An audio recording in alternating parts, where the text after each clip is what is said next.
Olá, meu nome é Bruno Ferraz, sou vice-presidente do Departamento de Coronária da Socerg e vamos dar seguimento às nossas discussões de questões de doença coronariana nas provas do TEC.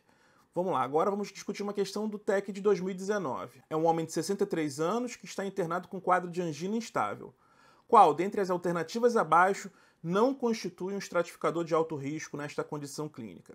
Quando a gente vai atender algum paciente com angina instável, nós precisamos ter em mente quais são os marcadores de alto risco. Um paciente de alto risco demanda conduta imediata, né?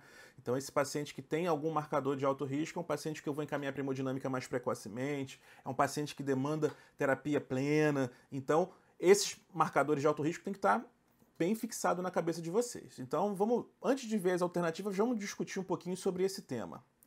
Essa tabela está presente na nossa diretriz de infarto sem supra, de angina instável, e ela demonstra basicamente quais são os critérios de risco alto, intermediário e baixo. Risco alto. O que determina o risco alto? Eu preciso apenas de um desses fatores para determinar que o nosso paciente é de alto risco. Então vamos lá.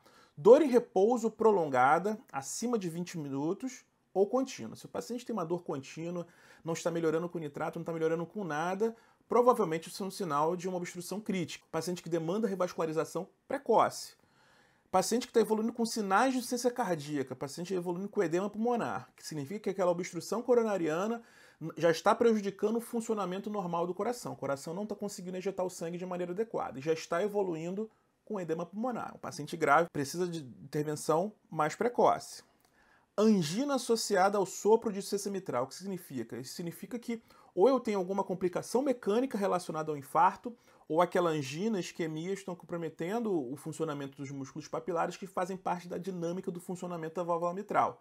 Então, isso pode gerar esse sopro de insuficiência mitral. Então, a gente tem que ficar muito alerta que pode ser ou complicação mecânica ou isquemia de músculo papilar. Outra questão é a angina associada à terceira bulha, à ausculta cardíaca aos estertores, que também é um sinal de insuficiência cardíaca. E a angina com hipotensão, isso já é um sinal precoce de choque cardiogênico. E por último, a angina em repouso com alteração dinâmica do segmento ST. Aquele segmento ST que fica alterando o claudicano é um sinal de que aquele vaso está prestes a fechar. Ele funciona por diversas vezes com um quadro muito similar ao infarto com supra. Então, nessas situações, se você estiver diante de um paciente que tenha qualquer uma dessas situações, significa que você deve encaminhar esse paciente para a hemodinâmica o mais rápido possível. Risco intermediário. Do risco intermediário eu não posso ter nenhum fator de alto risco e eu vou ter algum desses seguintes. É um paciente que tem angina em repouso, ausente no momento da avaliação, mas sem baixa probabilidade de DAC. Aquele paciente que resolve com o medicamento, mas é um paciente que tem alta probabilidade de DAC. É um paciente que você tem que ficar de olho porque esse paciente ele pode complicar lá na frente.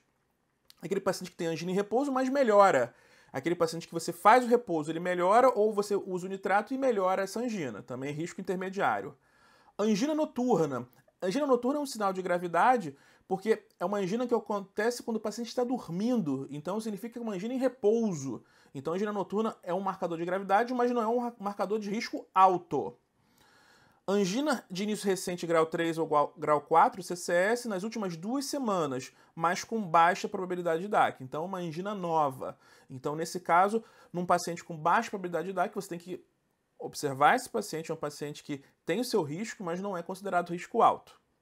Aquele paciente que tem onda Q ou depressão do segmento ST em várias derivações, paciente com idade acima de 65 anos ou fazem alterações dinâmicas da onda T, não do segmento ST. E risco baixo quando eu não tenho nenhum desses fatores. Aí, diante desse quadro, fica até fácil responder essa questão.